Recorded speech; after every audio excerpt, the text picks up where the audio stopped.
સુરતની શાંતિમાં કોણે કર્યો કાંકરી ચાળો? સુરત ગણેશ પંડાલમાં પથ્થરમારાના સમાચાર. સુરત પોલીસની કાર્યવાહી. ગૃહ રાજ્યમંત્રી હર્ષભાઈ સંઘવીએ પોલીસ કમિશનરને આપી કડક સૂચના. ગૃહમંત્રીના આદેશ બાદ અધિકારીઓ થયા સક્રિય. સુરતની ઘટના પર ગૃહ રાજ્યમંત્રી હર્ષભાઈ સંઘવીની સીધી નજર. પોલીસે કોમ્બિંગ હાથ ધરી આરોપીઓને ઝડપી પાડ્યા. હર્ષભાઈ સંઘવીના આદેશ બાદ પોલીસ વિભાગની કડક કાર્યવાહી. શાંતિ ડહોળનારા તત્વોને સવાર સુધીમાં ઝડપી પાડવા કડક સૂચના. ધારાસભ્ય કાંતિબદર પહોંચ્યા ઘટના સ્થળે. નાગરિકોને શાંતિની અપીલ કરવામાં આવે છે. પ્રફુલ્લ પાનસેરિયા. તમે જોઈ રહ્યા છો સત્યને સાથ આપનાર સત્ય સમ્રાટ ન્યૂઝ ચેનલ તંત્રી શ્રી નિલેશભાઈ પાટીલની સાથે. હું હાલની સ્થિતિએ આ બધી જ ડિટેલ્ડ માહિતી આપને કાલે આપીશ.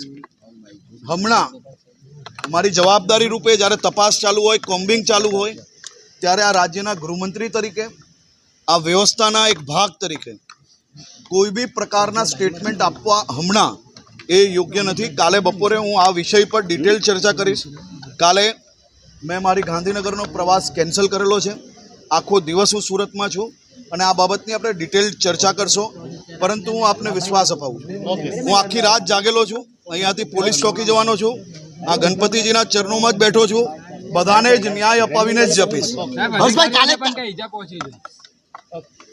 સર, કાલે બી હુમલો થયો હતો. કાલે પણ હુમલો કરવામાં આવ્યો હતો. લોકો સંતાયા હતા. 4 પોલીસે ઘરનો દરવાજો તોડીને તમામ લોકોને બહાર કાઢ્યા છે. આ તાલા તો લોખંડના બનેલા છે.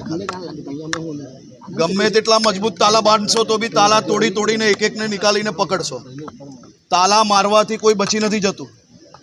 પથ્થર મારવાની હિંમત નહીં કરવી.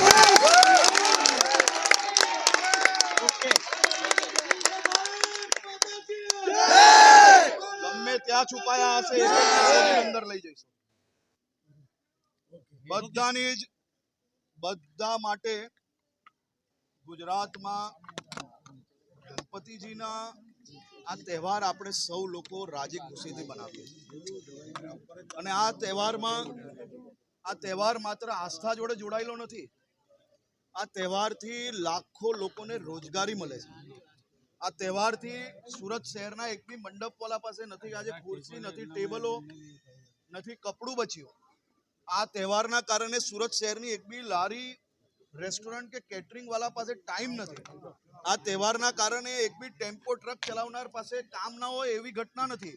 આ તહેવારના લીધે ઢોલ નગારા હોય કે બેન્ડ બાજાવાળા હોય, તમામ લોકોને એના કારણે ક્યાંક ને ક્યાંક રોજગારી પ્રાપ્ત થાય છે. આ તહેવાર એ આસ્થા જોડે જોડે દરેક નાગરિકોને રોજગારી આપવાનો બી તહેવાર છે. આ તહેવાર ખૂબ જ ઉત્સાહપૂર્વક ગુજરાતમાં બનતો આવ્યો છે ને આ વર્ષે બી ખૂબ ઉત્સાહપૂર્વક બનશે અને સંપૂર્ણ શાંતિપૂર્વક આ તહેવાર બને તે માટેની વ્યવસ્થા કરવામાં આવી છે. હર્ષભાઈ, કાલે બી હુમલો કરવામાં આવ્યો.